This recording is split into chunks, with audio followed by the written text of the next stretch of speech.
em crise diante do silêncio de Deus. Vamos lá? Abacuque capítulo 1, versículo 1, a gente vai ler até o 11.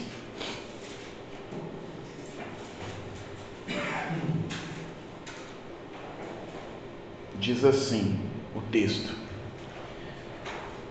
sentença revelada ao profeta Abacuque. Até quando, Senhor? Clamarei eu e tu não me escutarás? Gritar-te-ei violência e não salvarás? Por que me mostras a iniquidade e me fazes ver a opressão? Pois a destruição e a violência estão diante de mim. Há contendas e o litígio se suscita. Por essa causa a lei se afrouxa e a justiça nunca se manifesta. Porque o perverso cerca o justo, a justiça é torcida. Vede entre as nações, olhai, maravilhai-vos e desvanecei, porque realizo em vossos dias obra tal, que vós não crereis quando vos for contado.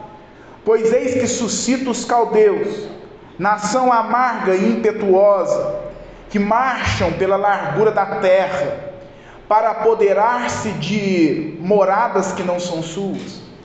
Eles são pavorosos e terríveis, e criam eles mesmos o seu direito e a sua dignidade.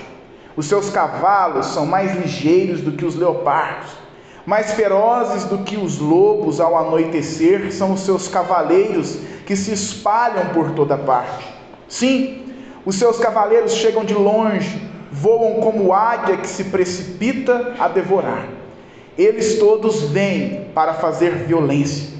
O seu rosto suspira por seguir avante. Eles reúnem os cativos como areia. Eles escarnecem dos reis. Os príncipes são objeto do seu riso. Riem-se de todas as fortalezas, porque amontoando terra as tomam. Então passam como passa o vento e seguem.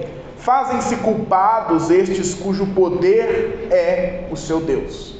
Vamos orar novamente? Deus, nós agradecemos ao Senhor pela Tua palavra, que é revelada a nós por meio do Teu Espírito Santo. Queremos pedir ao Senhor instrução nessa noite. Queremos pedir ao Senhor que o Senhor ministre aos nossos corações as verdades contidas nesse texto. Deus, faz de nós um povo sedento pela Tua palavra, pela Tua verdade. Faz de nós uma igreja que ama a Tua palavra e a revelação da mesma. Assim nós oramos agradecendo ao Senhor por essa oportunidade que temos de, como regenerados, salvos em Cristo Jesus, podermos ouvir e entender a palavra por meio do Teu Espírito Santo. Essa é a nossa oração no nome de Jesus. Amém. Meus irmãos, o profeta Abacuque é mais um dos vários profetas que Deus usou. De forma mais precisa, a gente pode se referir a esse homem chamado Abacuque como um profeta menor. Isso porque existem na Bíblia profetas que são chamados de profetas menores e profetas maiores. Essa distinção, ela existe não porque alguns profetas são mais importantes do que outros, mas ela existe simplesmente para demonstrar e deixar claro que o ministério desses profetas menores, ele foi menos duradouro na sua atuação do que dos profetas maiores. E quando a gente olha para alguns dos profetas menores, que teve um momento onde Deus o usou como um profeta, um período curto, mais importante como todos os outros, a gente se depara com Abacuque. Abacuque provavelmente foi um profeta que exerceu o seu ministério junto com outros profetas. Enquanto Abacuque profetizava, enquanto Abacuque era usado por Deus como um homem para entregar a mensagem do Senhor ao seu povo, outros profetas atuavam em seus campos e nos seus respectivos lugares, também entregando a mensagem de Deus ao povo. Provavelmente o ministério de Abacuque foi desenvolvido juntamente e no mesmo período do ministério, por exemplo, do profeta Naum, do profeta Sofonias e também de Jeremias. Abacuque recebeu, conforme a gente acabou de fazer a leitura, no capítulo 1, do versículo 1, uma revelação do Senhor. Qual revelação seria essa? A revelação que o profeta Abacuque recebe é a revelação acerca da invasão do Império Babilônico que ia acontecer em 587 a.C. em Judá, o que resultaria no cativeiro do povo de Judá. Então, o livro do profeta Abacuque se trata acerca disso.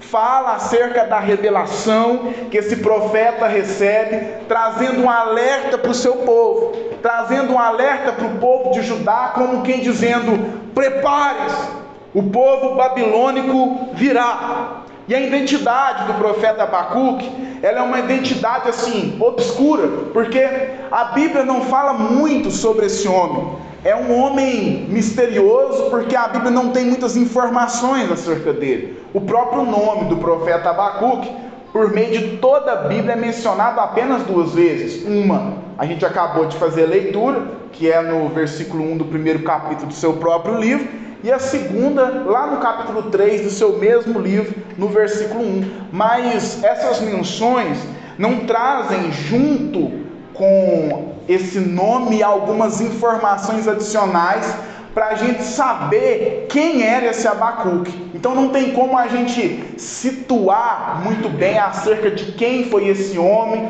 de que ele se ocupava. O que a gente sabe é o período quando Abacuque profetizou. Abacuque profetizou em um período bem próximo de 587 a.C., quando o povo da Babilônia entraria dentro do reino de Judá, o reino sul, e invadiria e tomaria, levaria a cativeiro o povo de Judá.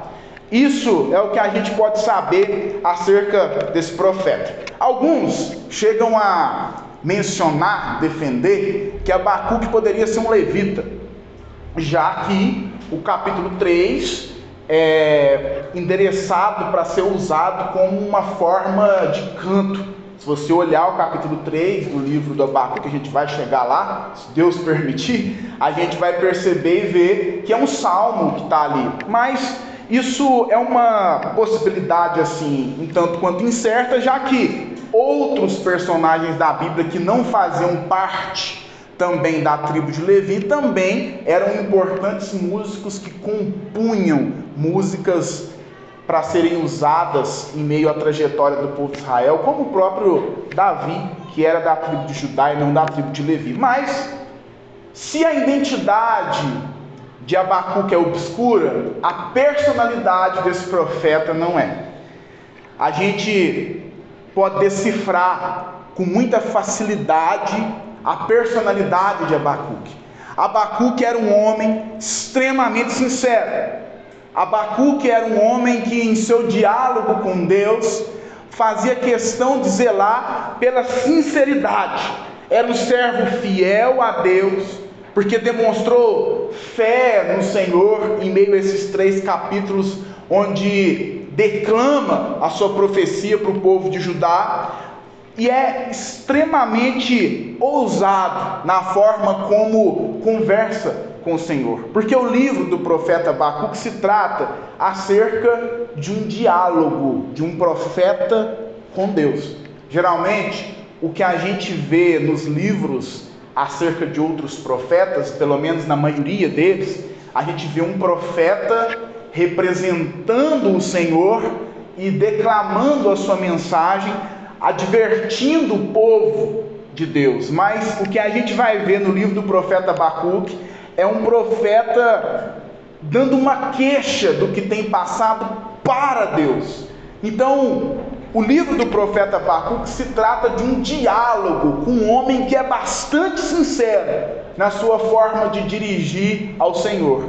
Quando Abacuque se dirige com essa sinceridade, a gente não pode deixar de olhar para a nossa vida e nos fazer uma pergunta. E qual pergunta seria essa?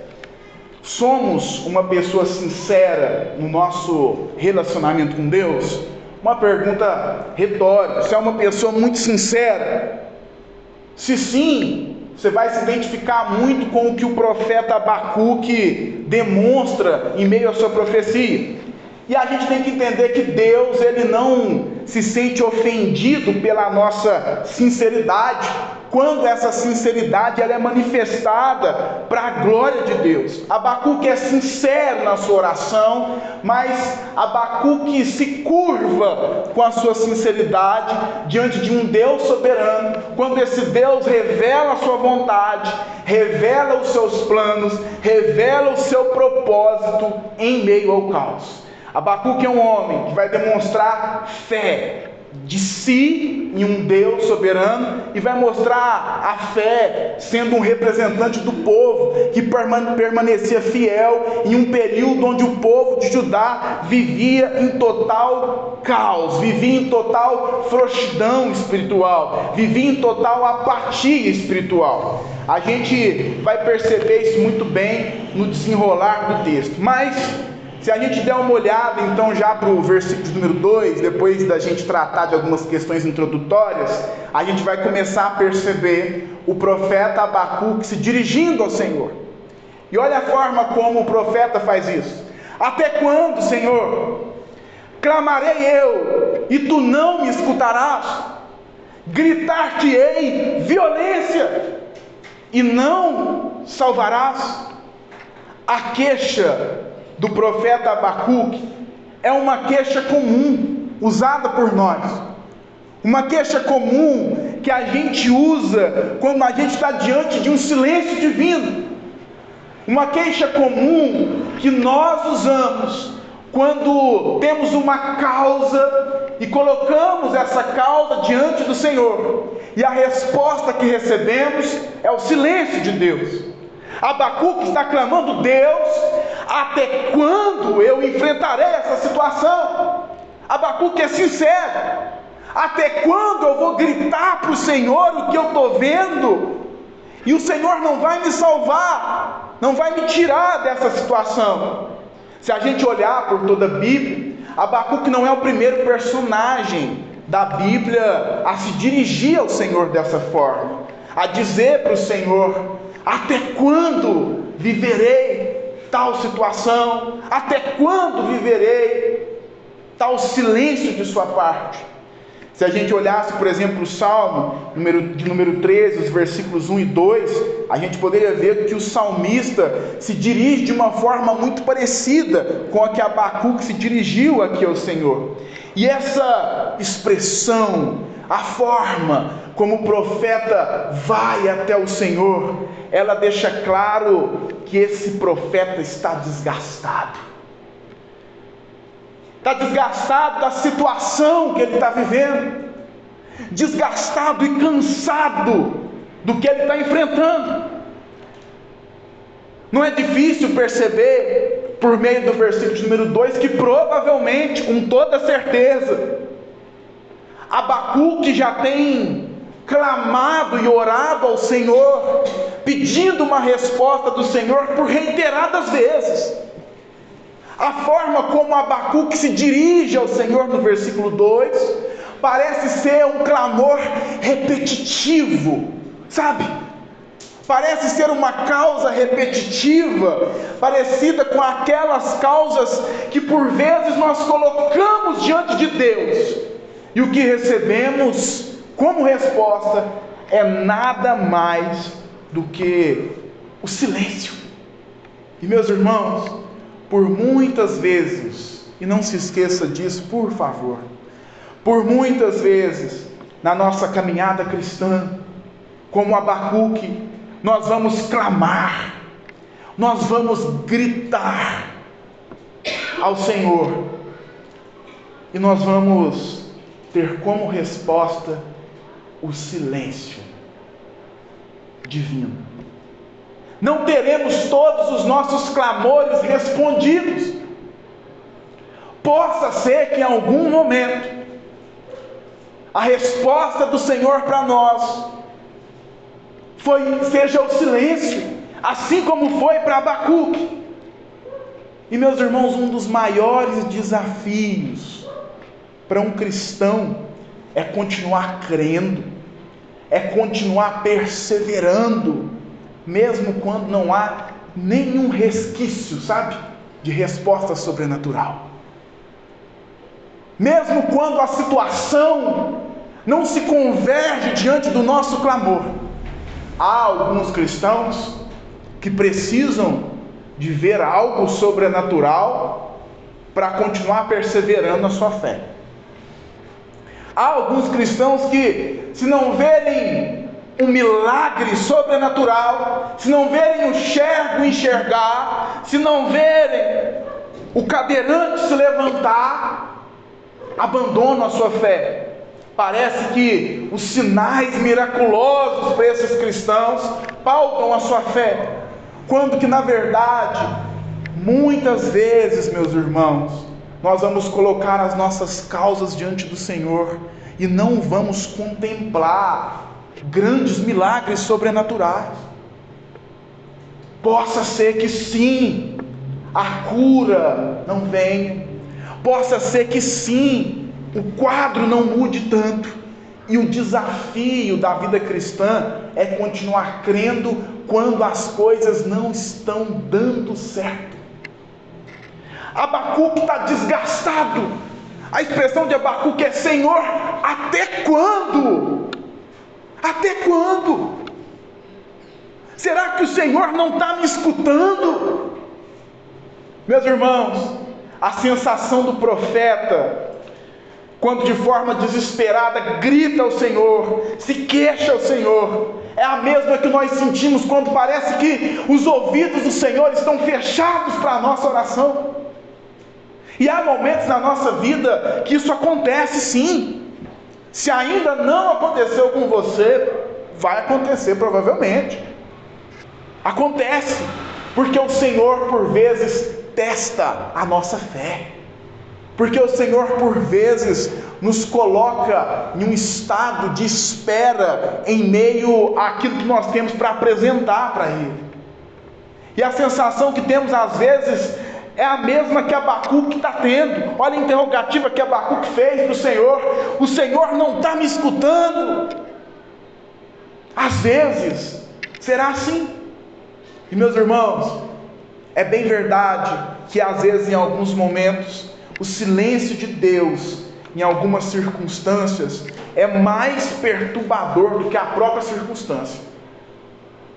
Às vezes nós ficamos mais entediados, angustiados, não tanto pela circunstância negativa, mas porque clamamos ao Senhor e parece que o Senhor não faz algo para intervir ali. Meus irmãos, o silêncio divino faz parte da vida do crente, faz parte da vida cristã. O próprio Senhor Jesus, meus irmãos, começou seu ministério aproximadamente após os 30 anos e terminou seu ministério com 33 aproximadamente. Então pense bem, Jesus passou 30 anos da sua vida vivendo uma vida sem muitos milagres sobrenaturais. É ou não é? Passou 30 anos vivendo uma vida comum, para em 3 anos desenvolver seu ministério. Jesus passou mais tempo vivendo uma vida ordinária do que contemplando sinais miraculosos. Isso significa que o ordinário, o silêncio da parte de Deus, às vezes faz parte da nossa caminhada cristã e não podemos deixar de crer nele. E é por isso que o profeta está assim indignado.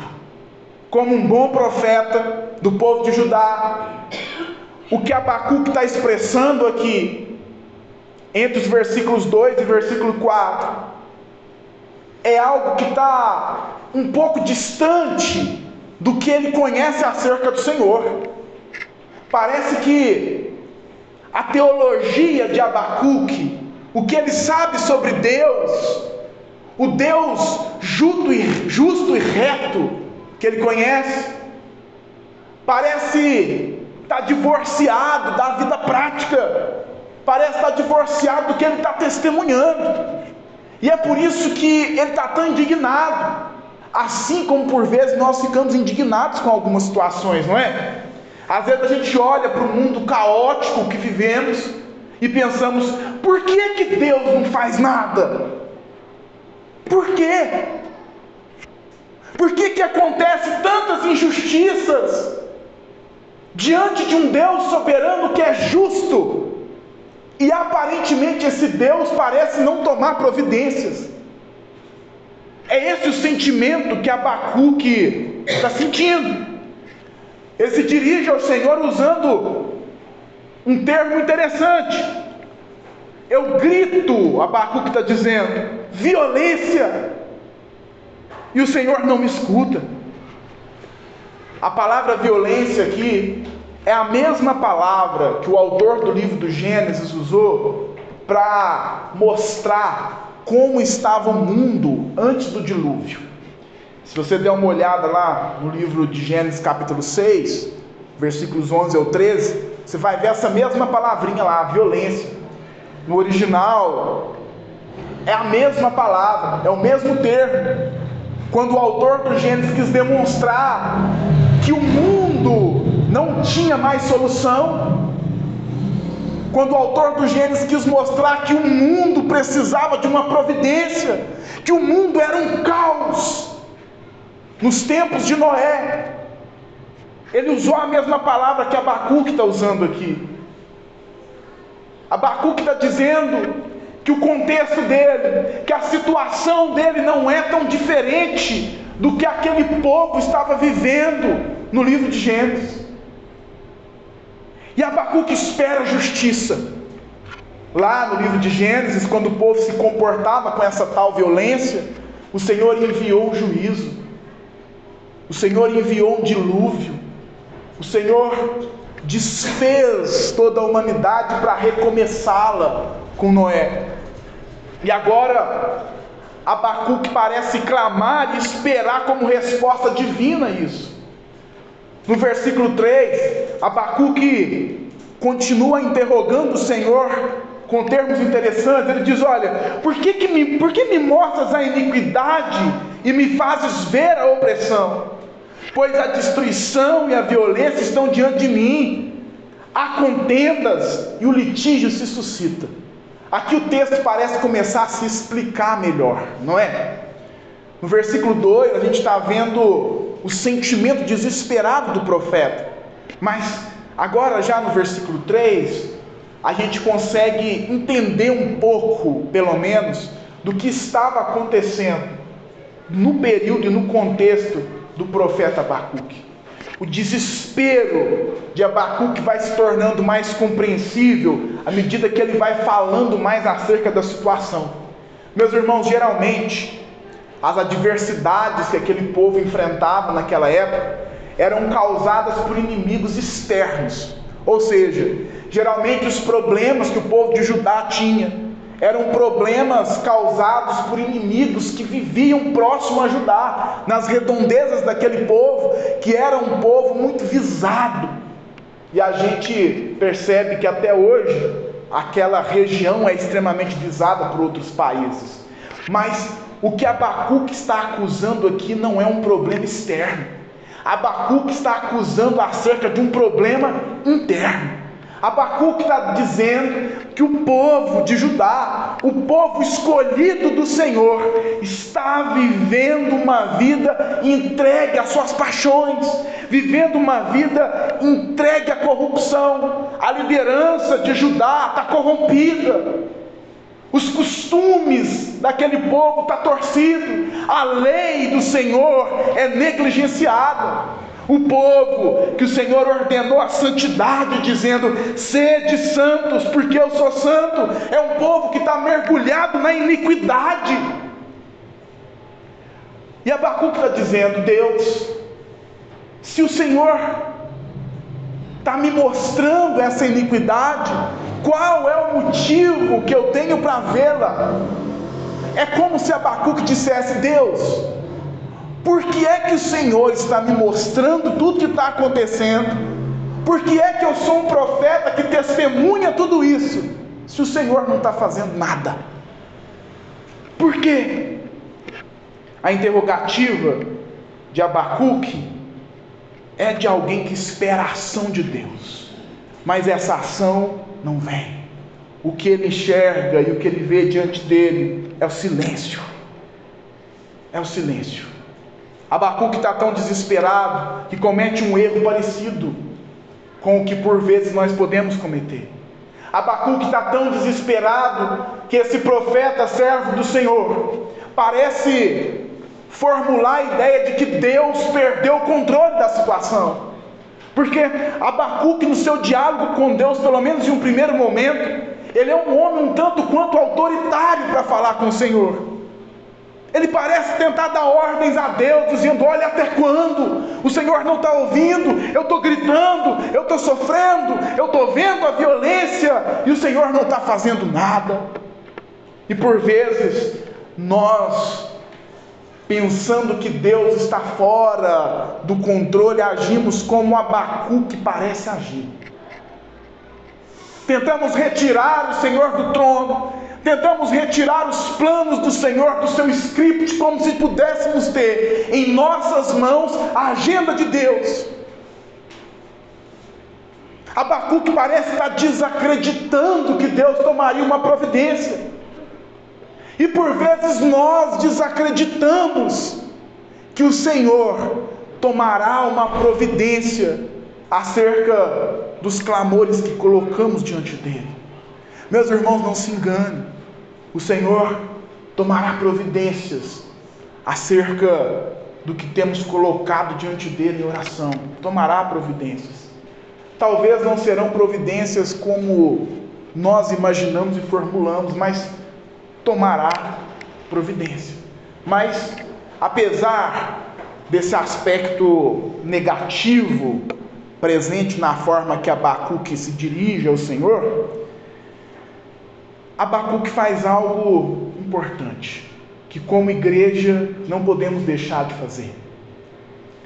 Abacuque se coloca em uma posição profética, uma posição de denúncia quanto àquilo que desagrada ao Senhor.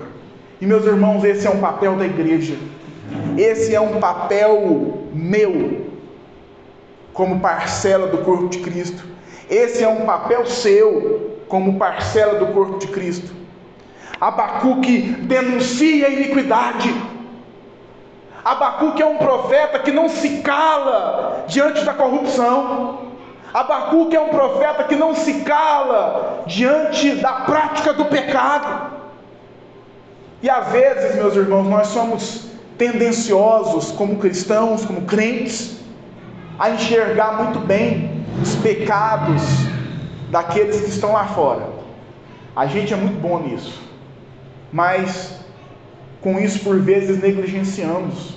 Às vezes o pecado está dentro do nosso meio, dentro do nosso povo. E Abacuque é um profeta sincero e um instrumento na mão do Senhor, porque Abacuque não está disposto a simplesmente olhar para as iniquidades externas que cercavam o seu tempo, mas Abacuque está olhando também, e principalmente na sua profecia, está denunciando as iniquidades internas. Meus irmãos, o apóstolo Paulo escreveu à igreja de Corinto falando acerca dessa nossa responsabilidade. O apóstolo Paulo, no capítulo 5, no versículo 6 da primeira carta aos Coríntios, disse acerca de um problema de pecado que aquela comunidade enfrentava. Ele disse: não sabeis que um pouco de fermento leveda a massa toda? E é isso que Abacuque está fazendo muito bem. Abacuque não está deixando a iniquidade acontecer diante dele de forma despercebida. Abacuque é um homem, além de sincero, muito corajoso. E meus irmãos, nós vivemos tempos em que precisamos clamar ao Senhor por graça, coragem e misericórdia, porque ser sincero, ser fiel como cristão não tem sido brincadeira nos nossos dias. Vivemos um tempo extremamente relativizado. O que Abacuque vai descrever daqui para frente parece ser um retrato do que é os nossos dias. Ele tenta descrever isso em palavras. Ele tenta dizer: olha, o que eu vejo é iniquidade e opressão. O que eu vejo é destruição e violência. O que eu vejo é contenda e litígio. A opressão que o profeta vivia aqui era o domínio do forte, de forma desonesta, sobre o fraco. Era o forte que se aproveitava do fraco. E meus irmãos, que realidade, que retrato dos nossos dias contemporâneos, onde aquele que tem mais poder na nossa sociedade, por vezes, se aproveita daquele que é menos reconhecido. Que realidade extremamente importante para os nossos dias, onde, por vezes, aquele que tem uma menor condição é obrigado a servir de forma desonesta aquele que é forte. Isso vale para a igreja também, sabe, meus irmãos? A igreja é um lugar que une pessoas diferentes, com recursos financeiros diferentes, com cargos eclesiásticos diferentes, com influências diferentes. A igreja é um lugar de diversidade, assim como era o povo de Judá. É um lugar que tem pessoas diferentes. E meus irmãos, em meio a essa diversidade de pessoas, um cristão, e guarde bem isso, nunca pode usar o seu recurso financeiro, a sua influência, o seu cargo na igreja, ou qualquer outra coisa, para dominar de forma injusta alguém que está em uma posição menos reconhecida. Isso não é cristianismo. E era isso que acontecia no meio de Judá. Os fortes, aqueles imbuídos de autoridade, se aproveitavam daqueles que tinham pouca autoridade. E o que Abacuque vê é destruição e violência. Viver nesse período era viver no meio do caos, onde os princípios não eram mais respeitados, onde o relativismo era a marca daquela geração. O caos que Abacuque estava vivendo, que ele estava presenciando, era marcado por contendas, brigas entre o próprio povo de Judá com o povo de Judá. E meus irmãos, aonde a contenda tem lugar, aonde a contenda impera, aquele lugar vai rumo à ruína. Meus irmãos, nós não podemos, como cristãos, perder a capacidade de perdoar. Em Judá não havia mais a capacidade de perdão. A contenda, a desavença estava vencendo. Não havia mais misericórdia por parte da vida daqueles que estavam ali. E a igreja é assim, meus irmãos. Se aqui entre nós a gente perder a capacidade de perdoar uns aos outros, o que é que estamos fazendo aqui? Se como cristãos sentamos nos bancos das nossas igrejas e carregamos conosco mágoa de pessoas sem o mínimo desejo de perdoá-las, o que estamos fazendo aqui? Já que o que discerne e o cerne de todo o cristianismo É o que Jesus fez lá na cruz, por aqueles que Ele salvou. E sabe o que Ele fez lá? Perdoou. Deveria ser o primeiro princípio, um dos primeiros princípios que um cristão deveria zelar na sua vida cristã: perdoar. Meus irmãos, crente não carrega mágoa a vida inteira de pessoas por causa de coisinhas pequenininhas. Não, cristão não vive assim. O povo escolhido de Deus, o povo de Judá vivia dessa forma. A contenda dominava a vida deles. Meus irmãos, se dentro da sua casa, a sua família der lugar à contenda, você não vai ter uma família saudável. Se dentro do seu casamento não houver capacidade de perdão, não haverá uma família saudável dentro desse lar. Se você não aprender a perdoar os seus próprios filhos, eles não saberão perdoar você. Meus irmãos, a contenda não pode nos vencer, porque quando olhamos para a cruz, vemos o maior ato de perdão da história. Então esse ressentimento e essa mágoa não pode fazer parte da nossa personalidade. Perdão é algo crucial para o cristianismo. Quando alguém questionou Jesus acerca de quantas vezes alguém deveria perdoar alguém, o que ficou claro com a expressão que o perdão deveria ser dado 70 vezes 7, é de que deveria haver perdão sempre, sempre buscar pelo perdão. Senão, o destino é como o povo de Judá, dando lugar à contenda.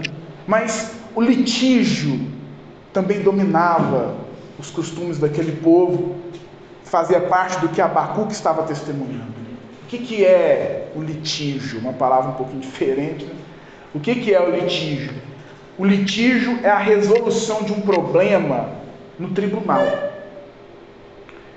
Entre o povo de Judá, isso era uma vergonha, porque aquele povo deveria ter como mandamento resolver os seus problemas entre si mesmo. Mas o que acontecia era que os fortes levavam para o tribunal os fracos e manipulavam a lei para que aquele povo, sempre, independente de qual fosse a sua justificativa, saísse sendo o prejudicado. A misericórdia, a diplomacia para resolver conflitos havia acabado nos tempos de Abacuque. E a consequência de tudo está no versículo 4, onde a gente já caminha praticamente para uma conclusão, meus irmãos. Por essa causa, porque todas essas coisas acontecem, olha o que Abacuque está dizendo que acontecia no seu tempo. Por essa causa, a lei se afrouxa e a justiça nunca se manifesta, porque o perverso cerca o justo, a justiça é torcida. O resultado das injustiças que Abacuque está vendo é, primeiro, de que a lei havia se afrouxado. A palavra lei aqui é a palavra Torá, ou seja, era a lei que aquele povo de Judá havia recebido como instrução divina. Quando o Senhor entrega, em Êxodo capítulo 20, os mandamentos a Moisés, aqueles mandamentos podem ser entendidos como toda a Torá, ou seja, como os 5 primeiros livros da Bíblia. E aquilo era uma instrução para aquele povo de como eles deveriam viver. A gente tem a nossa Constituição, não é isso?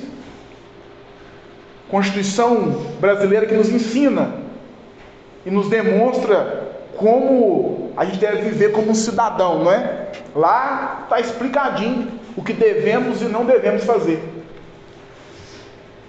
E os 5 primeiros livros da Bíblia era a constituição desse povo. Era daquele jeito que aquele povo deveria viver. Aquela lei deveria ser valorizada, mas o que acontece é que agora essa lei, ela se afrouxa. O povo se entrega ao relativismo. A justiça nunca se manifesta. E meu povo, como isso é parecido com os nossos dias, onde tudo é relativizado, onde nada mais parece ser pecado. Agora, nós trocamos, por causa da grande influência negativa da psicologia dentro das nossas igrejas, trocamos a palavra pecado por um problema de comportamento. Não é pecado, o problema é que você tem que mudar seu comportamento. O problema são os traumas que você trouxe do passado. E sim, por vezes, muito disso é reflexo do que fazemos, mas, meus irmãos, não podemos relativizar a lei, não podemos relativizar a palavra, não podemos tentar dar um jeitinho na palavra de Deus. Pecado continua sendo pecado. Aquilo que foi pecado um dia continua sendo hoje, e se está na Bíblia, continuará sendo sempre. Mas o que esse povo em Judá fazia era afrouxar a lei, e a justiça parecia não se manifestar. As advertências da lei eram desconsideradas, a justiça contra os malfeitores era negligenciada. Era isso que Abacuque vivia. O perverso cercava o justo.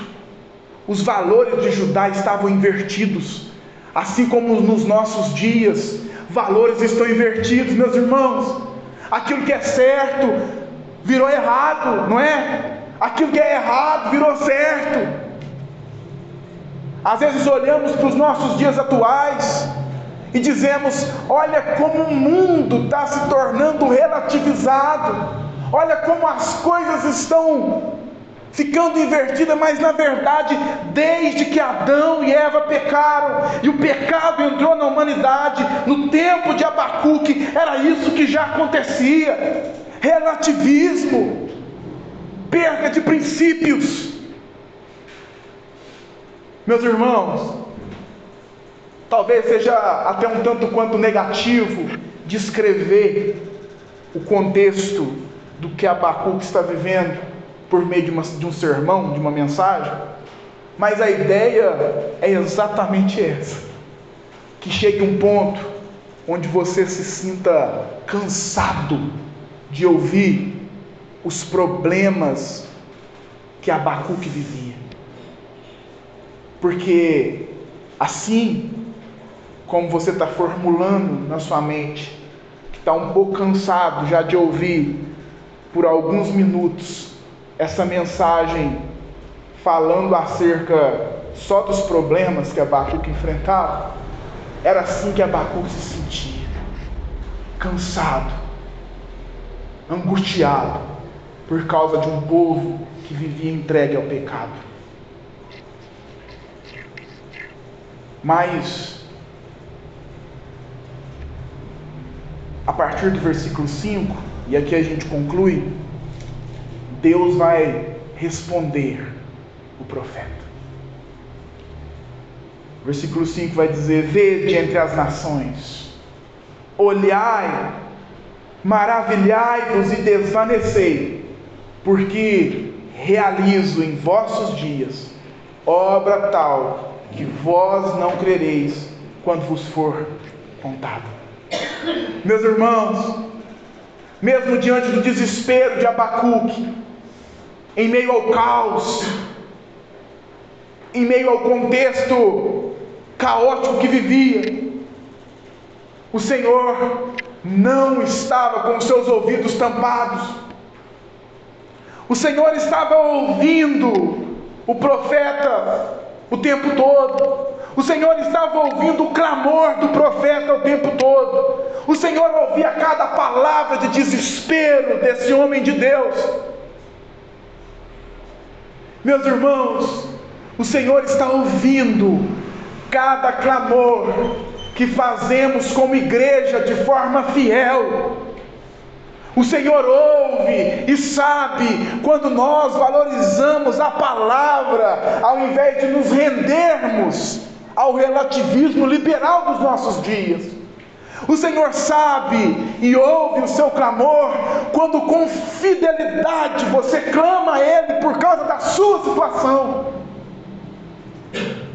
Apesar de ter ficado desgastado de gritar e clamar, chega um momento na vida de Abacuque que o Senhor o responde, que o silêncio é rompido. Como a gente já viu, Abacuque era um profeta, e sendo assim, ele era um porta-voz do Senhor. Abacuque não estava clamando só por si mesmo. Abacuque estava clamando por si, e clamando pelos remanescentes fiéis do povo de Judá, por aqueles que, como ele, viviam em meio a esse caos, a esse mundo torcido. A voz de Abacuque era a voz de muita gente que vivia em um mundo de desespero, que vivia em um mundo que estava ao avesso. E o Senhor respondeu o clamor desse povo por meio da voz desse profeta. Isso nos deve fazer crer no fato de que Deus, meus irmãos, não é um mero espectador no mundo. Às vezes olhamos a maldade no mundo, olhamos as atrocidades que acontecem no mundo, e clamamos como Abacuque: aonde está o Senhor? Até quando isso acontecerá? Será que o Senhor esqueceu de governar? E quando olhamos para o Senhor respondendo a Abacuque em um determinado momento da sua história, percebemos claramente que isso é um retrato do que nós vivemos por vezes. Aqui nós estamos vendo que o Senhor não é alguém que está sentado em uma arquibancada apreciando um jogo onde ele não pode interferir nas jogadas. Mas o que nós estamos vendo aqui é um Deus que controla a história, mesmo quando parece que Ele está vivendo em silêncio. Deus não é um mero espectador, um drone que sobrevoa o mundo e vê tudo de forma panorâmica, sem poder fazer nada. Não! O Senhor sabe, conhece e tomará uma providência cabível a favor da sua igreja. Assim como o Senhor tomará uma providência cabível a favor do crente fiel, o Senhor responderá em algum momento, de alguma forma, quando lhe aprouver o desejo, o clamor de um justo desesperado. Depois de clamar insistentemente, o Senhor ter respondido o profeta, nós encontramos aqui descanso, meus irmãos, porque a história desse homem, desse povo é a nossa história. Um povo remanescente em um mundo que não é o nosso lugar. Em um mundo onde fazemos a expressão do apóstolo Paulo ser bem pontual, quando ele diz na carta aos Filipenses: minha pátria é o céu.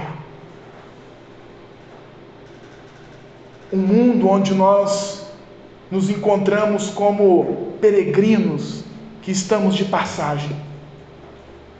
Descansamos porque sabemos que a nossa família é guardada por um Deus que responderá a nossa casa que tem clamado ao Senhor de forma justa e fiel. Descansamos porque sabemos que o Senhor guardará os nossos filhos, os nossos cônjuges, porque temos perseverado e amado ao Senhor com toda a nossa força, com toda a nossa alma e o nosso entendimento. Deus respondeu os questionamentos de Abacuque, ordenando que ele e o povo de Judá olhasse para as nações. Olhe para as nações. E isso deveria começar a deixar claro para Abacuque de onde viria a providência do Senhor.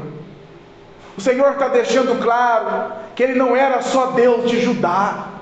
O Senhor era Deus de todo mundo, de toda a terra, o Criador dos céus e da terra. E viria de outra nação o juízo contra os injustos do povo de Judá. A resposta de Deus diante do grito desesperado de Abacuque e seu povo tinha características. Primeiro, olha o que o Senhor diz: porque realizo, ou seja, seria uma obra realizada pelo próprio Deus, não seria uma mera coincidência, Ele realizaria. Segundo, ainda no versículo 5, em vossos dias, Abacuque, seria uma obra imediata. O Senhor estava chamando a atenção de Abacuque e para o povo de Judá, dizendo: abra seus olhos, a resposta virá em vossos dias, a resposta virá no seu tempo, a resposta virá em sua geração, Abacuque. E terceiro, seria uma obra sobrenatural, porque o Senhor está dizendo a Abacuque: quando essa obra acontecer, vós não crereis quando ela for contada.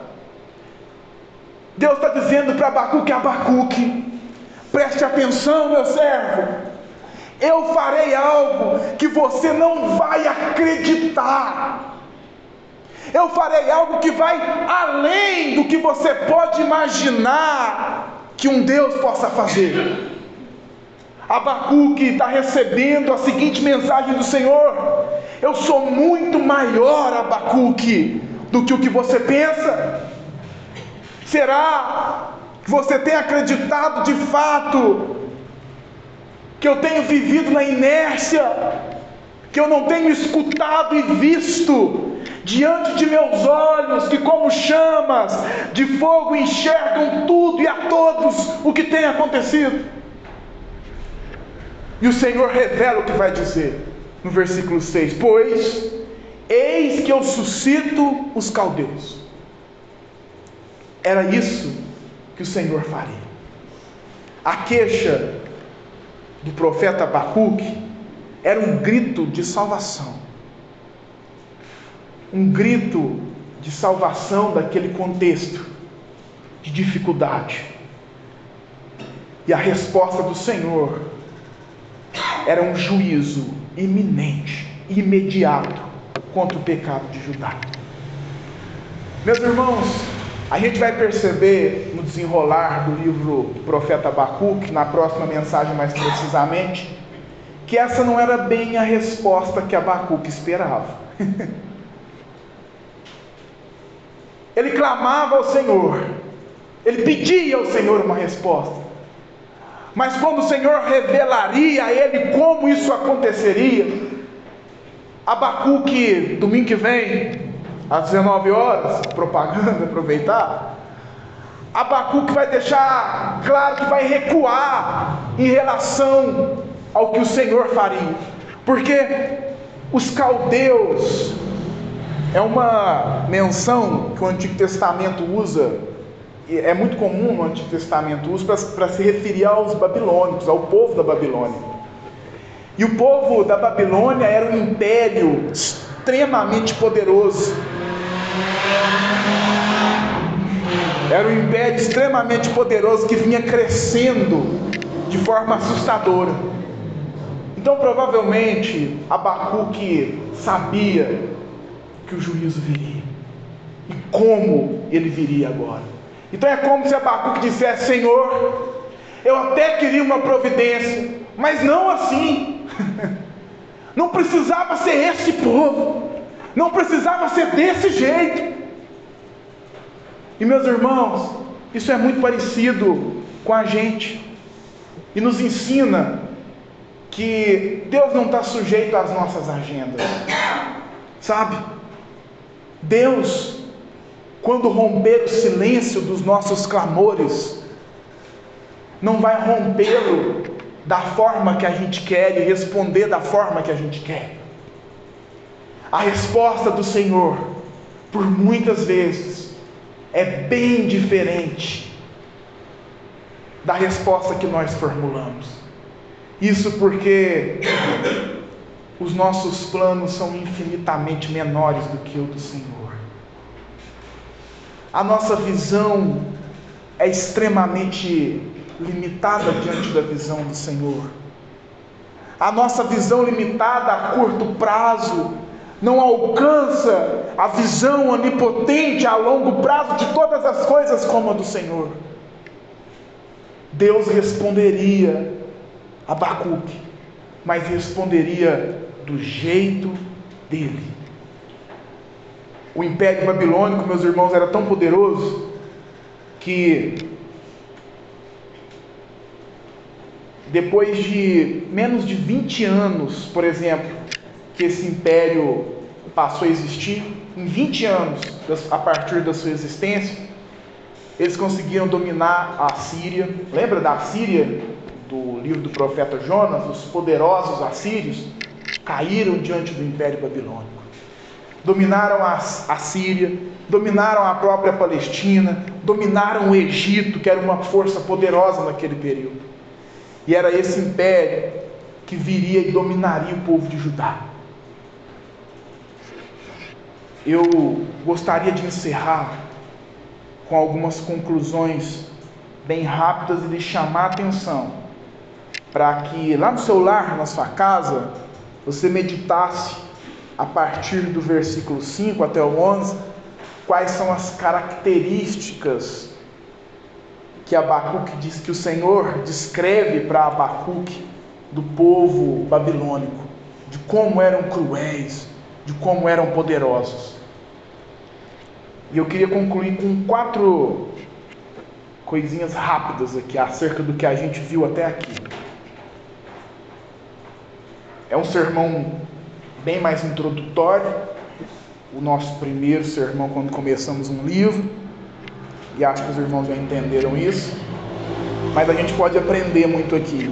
Primeiro, meus irmãos, é possível ser sincero no seu relacionamento com o Senhor, sem deixar de ser uma pessoa temerosa e uma pessoa respeitosa.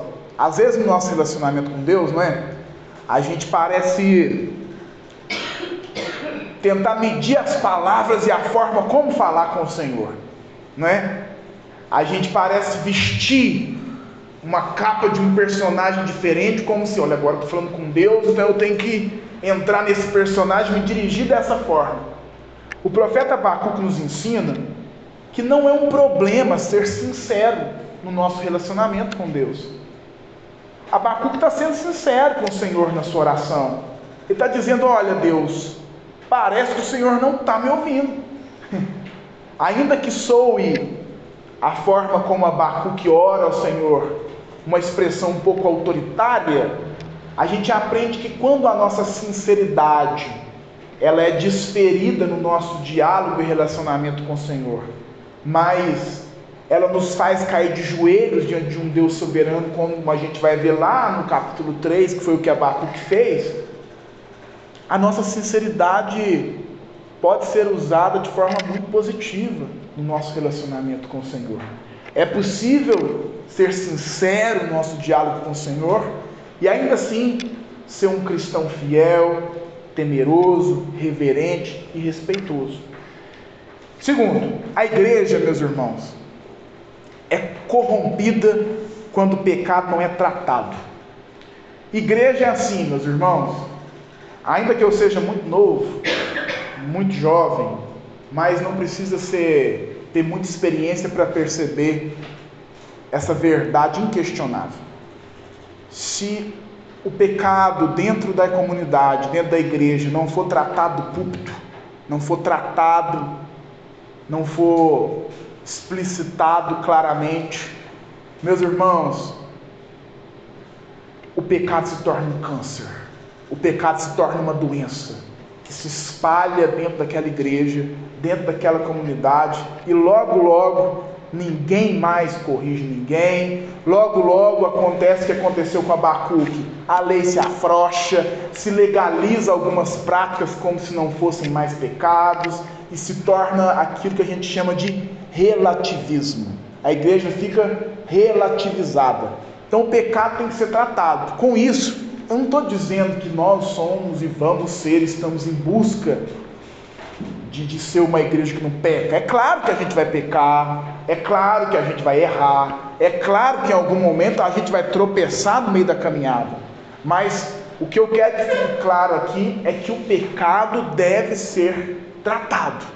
Deve ser tratado. Se ele não for, ele se espalha pela igreja e se torna algo normal. Normal. Lá em casa tem algumas manias que toda casa que tem mais de uma pessoa tem suas manias. E tem algumas manias que a Pamela não deixa passar. E vice-versa, tem algumas manias que eu não deixo passar. A gente fica o tempo todo, e desde que a gente casou e entrou debaixo do mesmo teto até hoje, a gente continua falando, não, isso aqui não pode ficar assim não, vamos melhorar isso aqui. Aí depois, não, aqui, mas isso aqui também não pode ser assim. E meus irmãos, às vezes a gente continua tropeçando nessas mesmas coisinhas, nesses mesmos costumezinhos, mas se estiver errado, não podemos negligenciar, temos que continuar buscando a correção e a restauração. E o pecado dentro da igreja tem que ser tratado da mesma forma, sempre. Perfeição? Jamais, mas nunca deixar de dizer o que é e o que não é. Terceiro e penúltimo, o povo de Judá era o povo escolhido de Deus, assim como hoje a igreja é o povo escolhido de Deus, é o povo de Deus. Hoje o povo de Deus, substituindo Israel, é a igreja, não é? E ainda assim, esse povo, mesmo sendo o povo de Deus, estava propenso a muitos erros.